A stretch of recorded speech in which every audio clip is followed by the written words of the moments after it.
राजस्थान के अंदर नरेश मीणा और एसडीएम थप्पड़ कांड के बाद जहां एक और चर्चाओं का दौर जारी है और सरकारों पर दबाव भी पड़ रहा है कि आखिरकार यह घटना घटने के पीछे क्या कारण थे, कौन है इसके लिए जिम्मेदार और आखिरकार जो आगजनी की घटनाएं हुई, वाहन जलाए गए, उसके लिए कौन जिम्मेदार है। क्या ग्रामीण जिम्मेदार हैं, सरकार जिम्मेदार है या पुलिस जिम्मेदार है। तमाम ऐसी चर्चाओं का दौर राजस्थान के अंदर चला हुआ है। इसी बीच करोड़ी लाल मीणा उस गांव के अंदर पहुंचते हैं। यहाँ पर जो सारा घटनाक्रम हुआ था, घटनाक्रम होने के बाद वे वहाँ पर लोगों से मिलते हैं और वहाँ पर अपनी बात को रखते नजर आए। उन्होंने वहाँ पर कहा है कि आपको कानून हाथ में लेने की आवश्यकता नहीं थी, आप मेरे को बताते, जो भी आपकी समस्या थी मैं उसको हल करवाता। और इस प्रकार जो थप्पड़ कांड हुआ है उसकी उन्होंने निंदा की है और वहाँ पर अपने मीणा समाज के लोगों को डांट भी पिलाई है। उन्होंने डांटते हुए कहा कि थप्पड़ मारना किसी भी सूरत में सही नहीं है। दूसरी ओर जो धरना प्रदर्शन और जाम किए जा रहे हैं वह भी किसी भी सूरत में बर्दाश्त करने योग्य नहीं है। उन्होंने कहा कि सरकार सरकार होती है, उसके आगे किसी की नहीं चलती है। शांतिपूर्वक आंदोलन करना अपना अधिकार माना जा सकता है, लेकिन इस प्रकार की जो घटना हुई है उसके लिए वे किसी भी सही से उसे ठीक नहीं मानते हैं। दरअसल समरावता गांव के क्षेत्र को नज़दीक के उपखंड के अंदर लगाने की मांग थी, इसलिए ग्रामीणों ने चुनाव का बहिष्कार किया था। नरेश मीणा वहां धरने पर बैठ गए थे और एसडीएम के द्वारा वहां पर जो बहिष्कार किया गया था मतदान का, 3-4 वोट जो सरकारी कर्मचारी थे उनके डलवाने के बाद यह विवाद शुरू हुआ था। जो भी हो, नरेश मीणा और उसके साथी गिरफ्तार किए हुए हैं। नरेश मीणा पर हालांकि मुकदमों की लंबी फहरिस्त है, लिस्ट लंबी है। उसके अनुसार वे कई दिन तक कई थानों के चक्कर लगाते अब नजर आएंगे, यही लगता है। अब करोड़ी लाल मीणा के द्वारा वहाँ समझाइश का दौर चलाया गया है और लोगों को समझाकर ये कहा गया है कि आप 11 आदमी एक पंचायत के रूप में सवाई माधोपुर आ जाएं।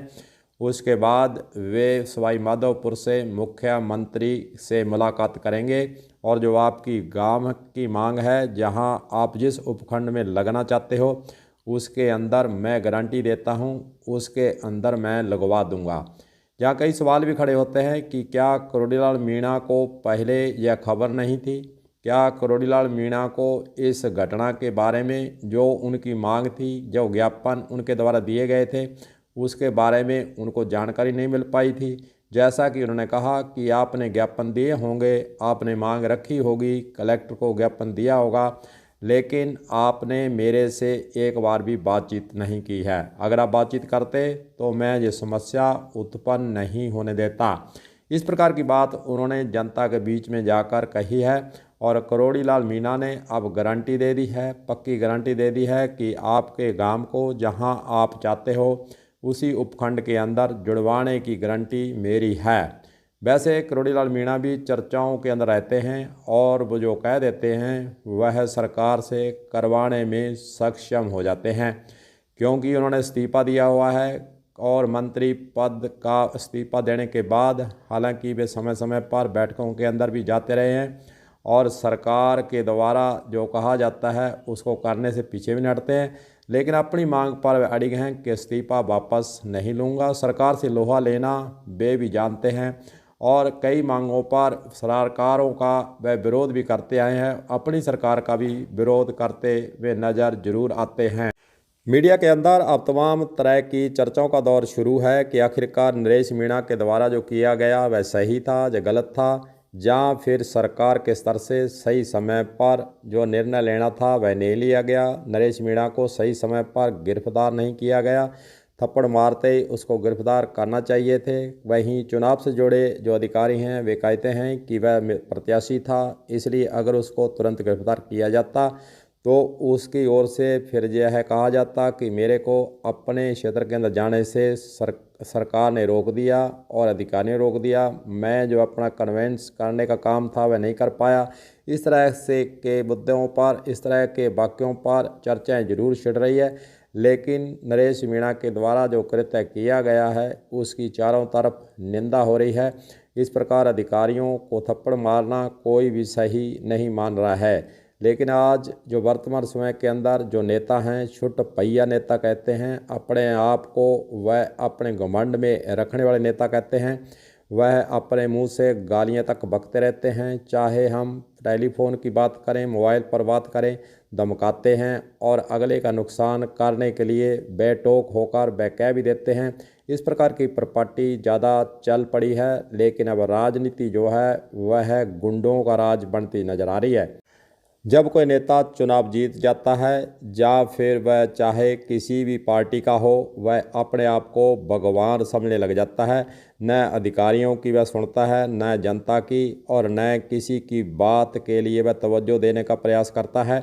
अपने आप को सर्वोच्च मानता है और वह अपने आप को यही कहता है कि मैं समझदार हूँ, बाकी सब मूर्ख हैं, मेरे आगे किसी की नहीं चलेगी।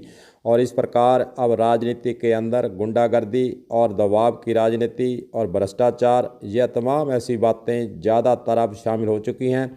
इसलिए सामान्य आदमी के लिए राजनीति करना अब कोई खेल नहीं है।